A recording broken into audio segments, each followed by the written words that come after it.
Teacher कमजोर से कमजोर बच्चे को भी ये नहीं कहेगा कि तू फेल हो जाएगा। वो कमजोर से कमजोर बच्चे का भी मनोबल बढ़ाने के लिए यही कहेगा कि बेटा कोशिश कर, ट्यूशन कर और थोड़ा जोर लगा, पास हो जाएगा, कोई दिक्कत नहीं है। जबकि टीचर को पता है कि ये लड़का पास नहीं होगा, लेकिन फिर भी टीचर की जिम्मेदारी बनती है उनका मनोबल बढ़ाए। तो इसी प्रकार जो परमात्मा बार बार सत्संगों में कहते हैं ना कि बच्चों सारे के सारे जहाज में बैठ के चलेंगे, शतलोक चलेंगे, अरबों की संख्या में जाएंगे, जहाज के जहाज भर के जाएंगे, कुछ नहीं जाने वाला। सतगुरु क्या बोलता है, कहां बोलता है, शब्द सैन सतगुरु की पहचान है, पावे अटल सुहागरे। सत्संगों से ही सारा निष्कर्ष निकलेगा। दर्शनदास जी कह रहे थे अपनी वीडियो में, थोड़ा सा देखा था मैंने, किसी भगत ने भेजा था इसलिए देखना पड़ जाता, बाकी मैं नहीं अपना दिमाग लगाता इन फालतू की चीजों में। कुछ कह रहा था शायद, ऐसी थी कोई सतलोक जाने की बात थी कोई। तो भाई अब आपको गुरुजी का एक वीडियो दिखाता हूं।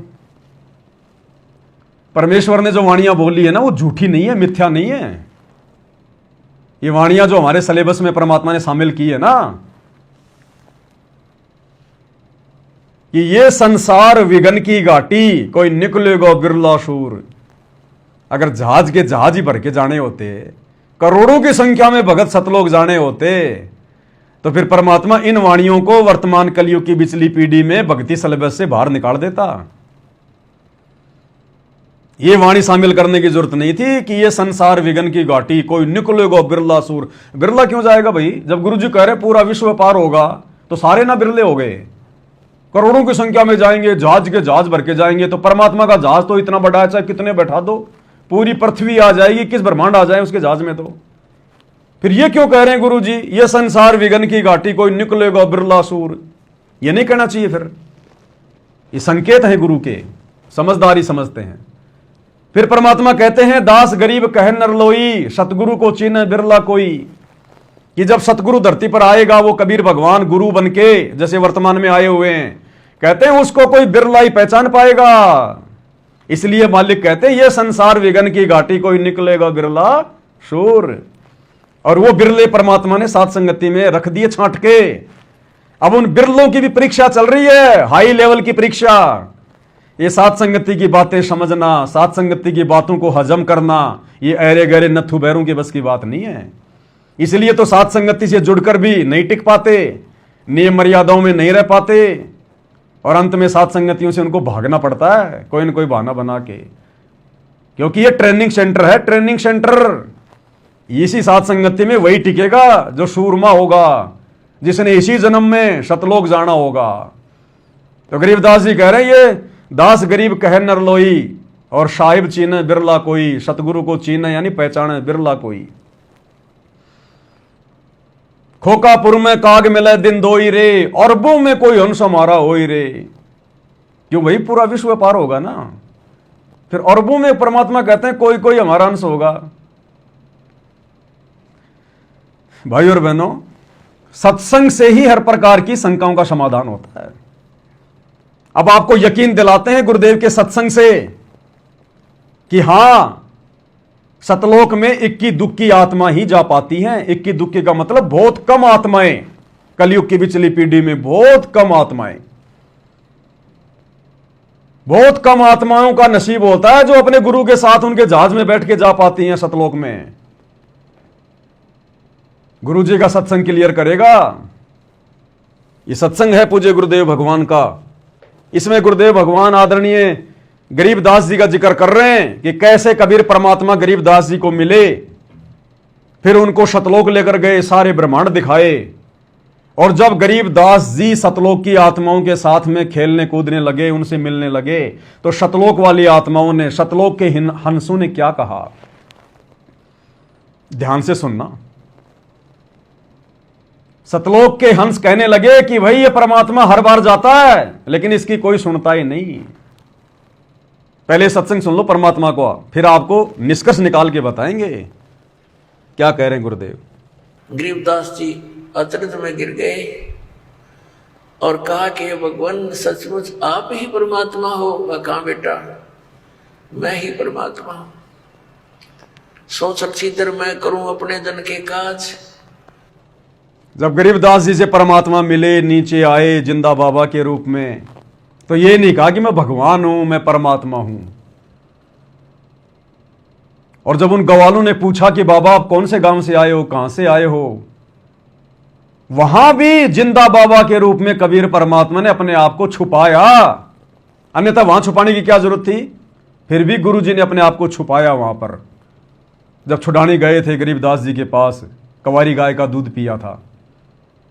और क्या कहा जब गांव वालों ने पूछा, ग्वालों ने, कि बाबा आप कहां से आए हो, आपका गांव कहां है, तो परमेश्वर ने कहा 16 शंख पर हमरा तकिया, हम गगन मंडल के जिंदा, और हुक्म हिसाबी हम चल आए, काटन यम का फंदा। हुक्म हिसाबी यानी उस परमात्मा के हुक्म से मैं इस पृथ्वी पर आया हूं, जबकि आए खुद ही परमात्मा थे। फिर भी क्या कह रहे हैं कि मैं तो परमात्मा के आदेश से, उनके हुक्म से आया हूं। हुक्म हिसाबी हम चलाए, काटन यम का फंदा। स्वयं भगवान होते हुए अपने आप को कह रहे मैं तो भगवान के हुक्म से आया हूं। और वही बात आज कह रहे हैं गुरु जी कि मेरे को तो परमात्मा ने भेजा है, स्वयं परमात्मा होते हुए। तो गरीबदास जी तो उनको परमात्मा का भेजा हुआ मान रहे थे।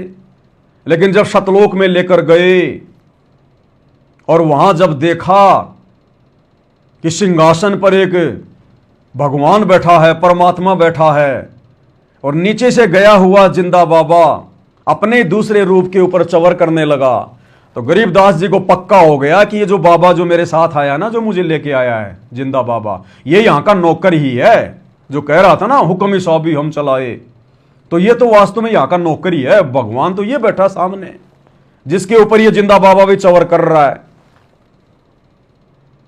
इतने में वो परमात्मा जिसको गरीबदास जी भगवान समझ रहे थे, वो खड़ा हुआ, और वो जिंदा बाबा जो नीचे से गया था, जिसको गरीबदास जी नौकर समझ रहे थे भगवान का, वो सिंहासन पर बैठ गया, परमात्मा वाले सिंहासन पर। और वो पहले वाला जो भगवान समझ रहा था गरीबदास जी, वो चवर करने लगा जिंदा बाबा पे। तो गरीबदास जी तो बिल्कुल ऐसे हो गए कि यार ये क्या हुआ, अरे ये भगवान अपने नौकर पे चवर क्यों कर रहा है।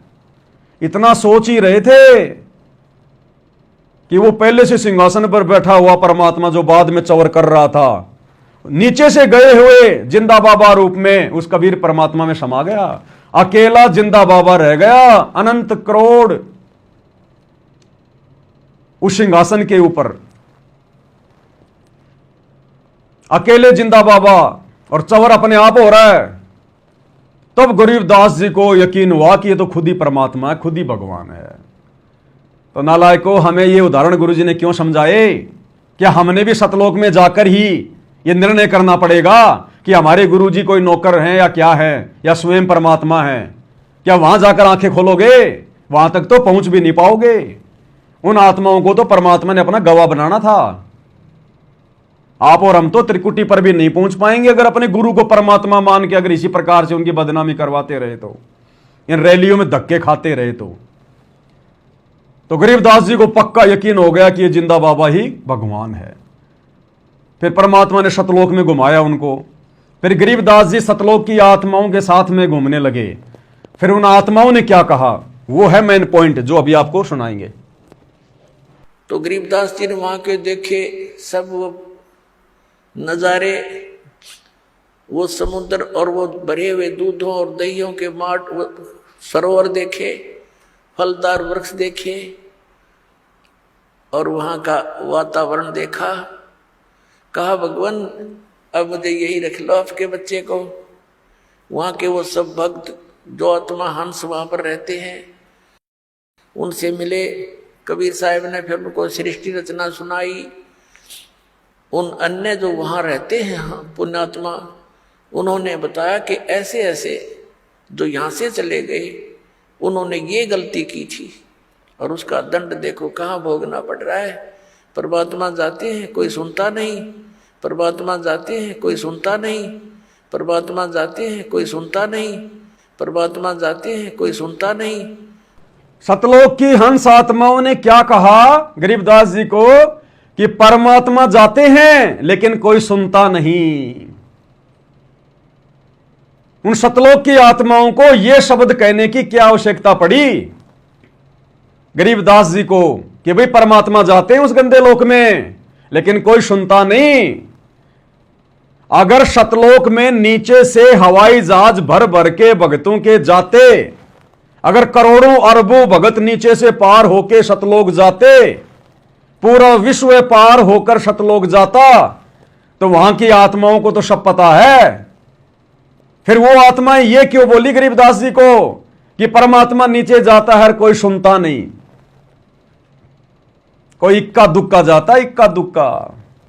ये संसार विघन की घाटी, कोई निकलेगा बिरला सूर। अरे अगर करोड़ों की संख्या में जाते तो वो सतलोक की आत्माएं गरीबदास जी को ये ना कहती कि परमात्मा जाते हैं लेकिन कोई सुनता ही नहीं।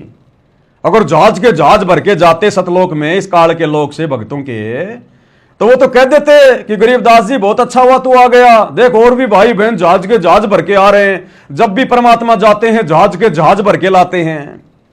ये सतगुरु के मुख कमल से निकले शब्द हैं। ये परमात्मा है या झूठ का रिंचक भी नहीं होता। जो कह रहे हैं आंखों देखी कहते हैं परमात्मा। एक एक शब्द सतगुरु का परम सत्य होता है। तो सतगुरु यहां पर हम जीव आत्माओं का मनोबल बढ़ाने के लिए ये बातें बोलते हैं कि बच्चों भक्ति करो, सारे पार होंगे, सारे पार होंगे, जहाज के जहाज भर के जाएंगे, करोड़ों करोड़ों जाएंगे, पूरा विश्व पार होगा। तो हम लोग भक्ति पे लगे रहे कि भाई अब की बार तो नंबर आ ही जाएगा। अगर इसी प्रकार से जहाज के जहाज भर के जाते सतलोक में, तो उन आत्माओं को तो दिव्य दृष्टि प्राप्त है, सतलोक की हंस आत्माओं को। फिर वो गरीबदास जी को ये ना कहते कि परमात्मा जाता है लेकिन कोई सुनता ही नहीं। ये नहीं कहा कि परमात्मा हमें भेजता है, या परमात्मा अपना कोई अवतार भेजता है, या परमात्मा किसी आत्मा को भेजता है। परमात्मा जाते हैं, स्वयं कबीर भगवान ही जाते हैं, जो आज आए हुए हैं सतगुरु रामपाल जी, लेकिन कोई सुनता नहीं है। थोड़ी बहुत आत्माएं, चंद आत्माएं इस कलयुग की पिछली पीढ़ी में सुनती हैं। अब आप देख लो, आपकी आंखों के सामने है। आज सतगुरु रामपाल जी को परमात्मा मान के उनके कितने भगत पूज रहे हैं। बाकी दुनिया तो छोड़ो आप, बाकी दुनिया की तुलना में 8 अरब की जनसंख्या है, 800 करोड़ की। आधा प्रतिशत लोग भी संत रामपाल जी की शरण में नहीं है। अगर 800 करोड़ का आधा प्रतिशत निकालोगे, इतने लोग भी संत रामपाल जी की शरण में नहीं है। और जितने हैं उनमें से मुट्ठी भर लोग केवल गुरु को परमात्मा मान के अभ्यास कर रहे हैं सतलोक जाने का। गुरु की आरती उतार के, गुरु को परमात्मा मान के, ज्ञान आधार से भक्ति करके, गुरु को भोग लगा के प्रयास कर रहे हैं, रिहर्सल कर रहे हैं गुरु को प्रसन्न करने का। तो बताओ, जहाज के जहाज भर के जाने वाले काम हो रहे हैं क्या? पूरा विश्व पार होगा ये काम हो रहा है क्या? इसलिए उन हंस आत्माओं ने कहा, और गुरुदेव ने अपने मुख कमल से उसको प्रमाणित किया। सतलोक की हंस आत्माओं ने कहा कि परमात्मा जाते हैं लेकिन कोई सुनता नहीं। जाते हैं कोई सुनता नहीं, परमात्मा जाते हैं कोई सुनता नहीं, परमात्मा जाते हैं कोई सुनता नहीं। उस काल के ही बातों में फंसे पड़े हैं, उसके झूठे सुख में सब वहीं पर व्यस्त हैं। जन्म और मृत्यु और 84 लाख प्रकार के प्राणियों के शरीरों में वो कष्ट उठा रहे हैं। तो गरीबदास फंसे पड़े हैं, काल की व्यवस्था में सड़ रहे हैं, परमात्मा की बात कोई सुनता नहीं। कहां सुन रहे हैं? देख लो, ये परशुराम की जयंती मनाने पहुंच गए, सुन रहे हैं अपने भगवान की। कौन से दिन कहा गुरुजी ने किसी राजनेता की रैली में जाने के लिए, परशुराम की जयंती में जाने के लिए, किसी की भी जयंती में जाने के लिए कोई आदेश है गुरुजी का? 30 साल से किसी सत्संग में कहा, किसी को आदेश दिया? नहीं मान रहे ना परमात्मा की। तो वो सतलोक की आत्माएं सही तो कह रही हैं कि परमात्मा जाता है कोई सुनता नहीं। तो चंद आत्माएं सुनने को तैयार हुई है, जिन आत्माओं को गुरुजी ने युगों युगों से ट्रेनिंग दी है। आप और हम सत्सेवक भाई बहन कोई आज की नहीं है। ये गधे कुत्ते के शरीर से आए हुए हैं सतलोक आश्रम वाले एरिया भगत, जो इन आश्रमों में जा रहे हैं। तभी तो इनकी बुद्धि में नहीं आ रही बात है। ये तत्व ज्ञान ऐसे समझ में नहीं आता। जो अभी ताजा ताजा 84 लाख योनियों से आते हैं ना, वो गुरु की बातों को सीरियस नहीं लेते। वो गुरु को परमात्मा नहीं मान सकते हृदय से, जुबान से तो बोल देंगे सतगुरु रामपाल जी भगवान की जय, भगवान की जय, और 2 मिनट में भगवान की फिर बेइज्जती भी करवा देंगे रैलियों में जा जाके, परशुराम की जयंती मना मना के। तो ये 84 लाख योनियों से आए हुए प्राणी है ज्यादातर। और जो बहुत थोड़ी बहुत कोई अच्छी आत्मा होगी, वो गुरुजी के हिसार जेल से बाहर आने से पहले पहले समझ जाएगी और साथ संगति से जुड़ जाएगी। और आप और हम वो विशेष आत्मा है परमात्मा की। गरीब साधु शेती मस्करी चोरा नाल खुशहाल और मल अखाड़ा जीतेंगे युगन युगन के माल। युगों युगों से ये परमात्मा आप और हमें मनुष्य जन्म देता हुआ आ रहा है। आप और हमको अपने शरण में लेकर भक्ति कर जो ये करवाता हुआ आ रहा है। ये रिहर्सल परमात्मा आप और हमारे से करवा रहा, तब आज जाके हमारे भगवान समझ में आया है। तब आज संगत में जाके दो फाड़ हो गए, दो पार्ट हो गए कि भैया हम तो काल की व्यवस्था में नहीं सड़ेंगे, हम तो देखा देखी में नहीं चलेंगे, हम तो गुरुजी के तत्व ज्ञान पे चलेंगे। भाई हम तो गुरुजी के आदेश को फॉलो करेंगे, जो सत्संग रूपी आदेश है, या गुरुजी आमने सामने होके आदेश देंगे। और इस परीक्षा के समय में तो भैया हम वो करेंगे जो बिल्कुल हमें उचित लगेगा, क्योंकि परीक्षा के समय में टीचर की बात भी नहीं मानी जाती है। ना ना ना ना ना, अरे परीक्षा के समय में विद्यार्थी को छूट होती है, वो बाध्य नहीं होता अपने गुरु की बात मानने के लिए।